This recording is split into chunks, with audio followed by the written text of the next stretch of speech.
अस्सलाम वालेकुम everyone viewers, उम्मीद है आप सब खैरियत से होंगे और अपने घरों में अच्छी अच्छी गार्डनिंग कर रहे होंगे।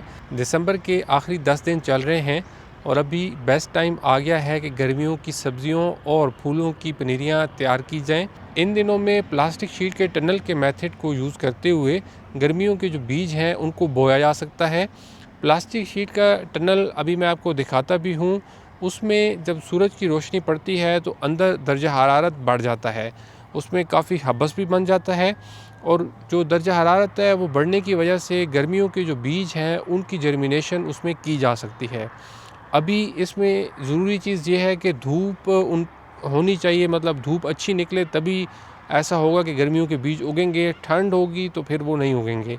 आजकल तो माशाल्लाह बड़े अच्छे दिन चल रहे हैं। धूप के हवाले से बात की जाए, वैसे तो रात को अच्छा भला कोहरा पड़ रहा है, लेकिन दिन के टाइम पे धूप निकलती है और धूप अच्छी भली होती है। और प्लास्टिक शीट में वैसे भी जब धूप पड़ती है तो अंदर जो उसका एटमॉस्फेयर है वो काफ़ी गर्म हो जाता है और हबस वाला हो जाता है। तो जो गर्मियों के बीज हैं उनको उगाव के लिए एक ख़ास किस्म का दर्जा हरारत चाहिए होता है। जब हीट बनती है तभी वो ऐसा उनके लिए माहौल बनता है कि उनके जैसा सीज़न में माहौल होता है, वो अभी से जर्मिनेट होना शुरू हो जाते हैं। और एक दफ़ा जर्मिनेशन इंशाल्लाह हो जाए तो प्लास्टिक शीट के कवर में फिर पौधे ग्रो होते रहते हैं और बढ़ते रहते हैं।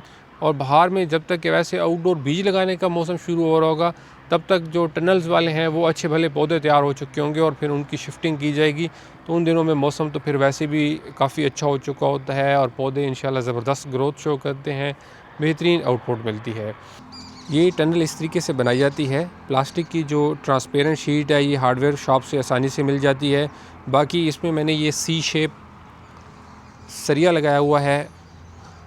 इसकी जगह पे पाइप्स भी यूज़ किए जा सकते हैं, प्लास्टिक की ये भी लगा सकते हैं कि भी इसमें तरीका किया जा सकता है। और इसको फुल क्लोज़ किया हुआ है, नीचे से ये मिट्टी डाली हुई है, इस तरीके से ये फुल मतलब बंद की हुई है।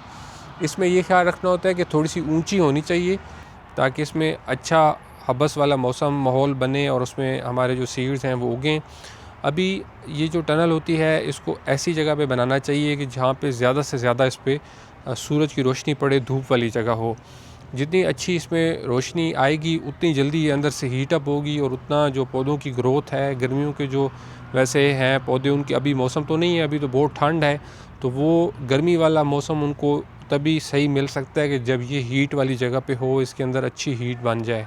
इसको फुल कवर किया हुआ है और थोड़ी सी जगह जो हमने छोड़ी है इसमें हम ईंटें रख के देते हैं और इसमें अंदर जाने के लिए भी ये जगह यूज़ की जाती है। और दिन के टाइम पे इसको ओपन भी यहाँ से किया जा सकता है हवा वगैरह के लिए। ये अंदर पौधे लगाने माशाल्लाह से शुरू किए हुए हैं, पनीरियाँ। कुछ बाहर के फूल भी हैं और गर्मियों के जो कुछ फूल वगैरह हैं वो भी लगाने स्टार्ट करेंगे। अभी इसमें जगह काफ़ी पड़ी है, इंशाल्लाह बहुत जल्द ये इसको भरेंगे, सारे जो सीड्स वगैरह हैं उनकी पनीरियाँ वगैरह लगाएंगे। तो इसमें देखिए कि काफ़ी रूम है। ये जो सी शेप टनल होती है ये काफ़ी आसान होती है बनानी कंपेरेटिवली। इस तरीके से जो टनल बनाई जाती है उसमें अच्छी बात है कि बारिश जब आती है तो उसका पानी भी आसानी से उसके ऊपर गिरता है तो साइडों पे चला जाता है। और कह लें कि काफ़ी कम ख़र्च ये है, इसमें इतना ज़्यादा इन्वेस्ट भी नहीं करना पड़ता, बहुत कम पैसों में ये बना सकते हैं। इसके अलावा और भी डिफरेंट टेक्निक्स यूज़ कर सकते हैं टनल्स बनाने की।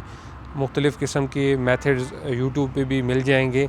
मकसद यही होता है कि इसके अंदर हीट को ट्रैप करके सीड्स की जो है वो जर्मिनेशन की जाए। इस तरीके को यूज़ करके ज़रूर ट्राई करें। गर्मियों की जो सब्ज़ियां और फूल वगैरह हैं, और इसमें अभी बाहर के फूल भी लग सकते हैं, मैरीगोल्ड वगैरह की पनीरी भी आजकल इसमें लग सकती है जो कि बाहर के दिनों में इंशाल्लाह तैयार किए जा सकते हैं फ्लावर्स के लिए। व्यूअर्स, चैनल को ज़रूर सब्सक्राइब कीजिएगा। अपना बहुत सा ख्याल रखिएगा। बात होती है किसी और वीडियो में, तब तक के लिए खुदा हाफिज़।